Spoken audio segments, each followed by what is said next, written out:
What is up, guys? Welcome to another video where I teach you stuff about Nidalee. Today we're going to talk about the new masteries for this new upcoming Season 6. The number one thing to take away from this video, if you take nothing else away, is to always go 18 points in ferocity when you are jungling. And even if you're not jungling, I think it's a great idea. And the reason for that is you want this Warlord's Bloodlust. It is not a game-changing ability, but it is incredibly powerful for sustain in between skirmishes and fights. The reason for that is because if you didn't know this about Nidalee's Cougar Q, if you use it on a hunted target, which means it was either hit by a trap or a spear, it is actually critically modified. It gets 33% increased damage, and as a result, it counts as a critical strike. And so Warlord's Bloodlust gives you health back, it gives you 15% of the damage dealt back as health, and grants you 20% attack speed. So the 20% attack speed is what's incredibly powerful early game, and the 15% health back is incredibly powerful late game. Now, it's not a game-changing thing. The most you'll probably see yourself do is about 700 or 800 damage with a Cougar Q if you're incredibly fed, which is the equivalent of a little bit over 100 health back per Cougar Q. However, what this allows you to do is it allows you to sustain a little bit more and use your traps in order to use your sustain. Because right now, Nidalee's traps are more or less worthless,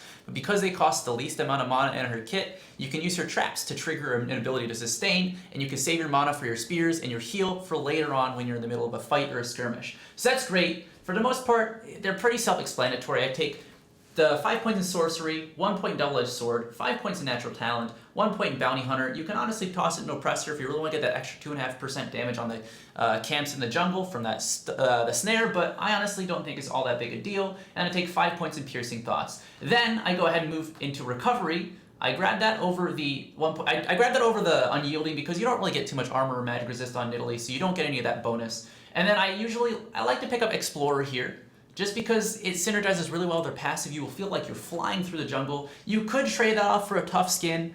I really don't feel like Nidalee struggles too much surviving the jungle camps or the champion auto attacks. If you take 2 extra damage and you die as a result, you might want to change your playstyle. And then I like runic armor because it does boost your healing, your lifesteal, everything that is just wonderful about Nidalee's sustain. And then right here, insight, I like better cooldowns, especially for summoner spells, so that's pretty good. I would honestly stray away from cunning. I don't think it's a great page area for Nidalee. It certainly seems like a wonderful thing for other champions, but for Nidalee in particular, she doesn't really struggle with clear times, so I don't think savagery is a good pickup. I don't really think you need the wanderer either. None of these really seem to be all that game-changing, so I would stick to not grabbing anything cunning. I'd probably go 18, 0, and 12. But remember, the one thing to take away from this video, grab that Warlord's Bloodlust. It is so powerful. I honestly think that Riot will end up increasing the cooldown on this by probably 2 or 3 seconds to make it a little bit more balanced. But on the same level of Fervor of Battle and Deathfire Touch, it is pretty close to the same level of strength. This one's just better for sustain and clear times as opposed to burst and overall damage in a team fight. So let's go ahead and talk about runes now, because these are important as well. Now, with the change to the jungle monsters now have magic resist, which means magic penetration is incredibly powerful on Nidalee jungle now. In fact, if you take magic penetration over physical attack damage runes, you will actually have almost the exact same clear speed. Reason being because the lower the opponent's magic resist is, the more effective magic penetration is, up until they hit 0.